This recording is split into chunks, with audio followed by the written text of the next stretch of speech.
All right, let's jump right in. Today, we're tackling one of the biggest questions in the health world: intermittent fasting versus good old-fashioned calorie restriction. It's the ultimate showdown, right? Is it all about when you eat, or is it about how much you eat?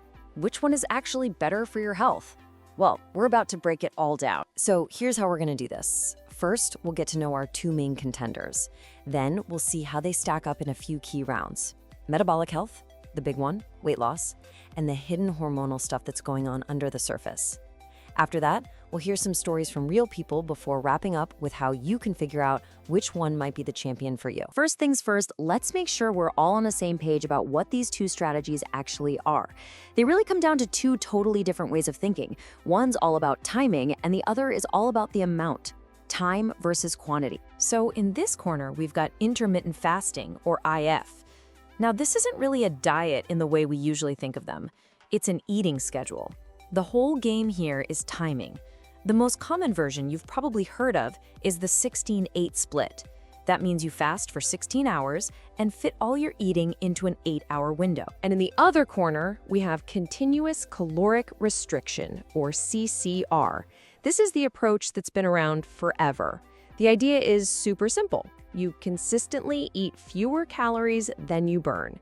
Usually by cutting back about 500 calories a day, but the key is to still eat a balanced diet. All right, round one, metabolic health. This is where things get really interesting. We're talking about what's happening to your internal chemistry, your body's engine room. And believe me, this is where you start to see some really big differences between these two approaches. Here's a great way to think about it. Intermittent fasting, it's kind of like a specialist. It zeroes in on one major thing: how your body handles sugar and insulin. Continuous calorie restriction, on the other hand, is more of a generalist. It gives you these broader, more consistent improvements on things like your cholesterol and blood pressure. And when we say IF targets blood sugar, we mean it. A major study in 2022 found it can lead to a 20 to 30% drop. That's huge. It happens because those fasting periods basically give your body a break, letting your insulin sensitivity reset and improve. Now, on the flip side, calorie restriction really shows its power with cholesterol. Just that steady, moderate reduction in calories can cause a 10 to 15% drop in your bad LDL cholesterol. For your long-term heart health, that's a massive win. Okay, let's get to the main event. The reason many people are here: weight loss. But it's not just about the numbers on the scale, is it? It's about which method is better for losing weight and actually keeping it off. Are we talking about a quick sprint or a sustainable marathon? And this is where you really see the core trade-off. Intermittent fasting often gets you faster results right out of the gate, mostly because, well, you just have less time to eat. But calorie restriction, it fosters a slower, more consistent weight loss that, for a lot of people, is just way easier to stick with for the long haul. And you can't argue with the initial numbers for IF. They're pretty impressive. Studies show that a 5 to 10% drop in total body weight in just 3 months is pretty typical. Seeing that kind of progress so quickly can be an incredible motivator to keep going. But here's the kicker: what about keeping it off? This is where calorie restriction really shines. A huge 2023 study found that an incredible 70% of people who stuck to a moderate plan kept their weight off after a full year. 70%. That number pretty much says it all when it comes to sustainability. Okay, let's peel back another layer. Because beyond weight and blood work, these diets can have a really big and often totally ignored impact on our body's command center, our hormones. We're talking about a very delicate balancing act here. This table sums it up perfectly. With IF, you get that fantastic improvement in insulin sensitivity, but it can sometimes spike your stress hormone, cortisol, especially at the beginning while your body gets used to it. On the other hand, with CCR, if you get too restrictive, cut too many calories, your body might think there's a famine and slow down your metabolism by lowering your thyroid hormone.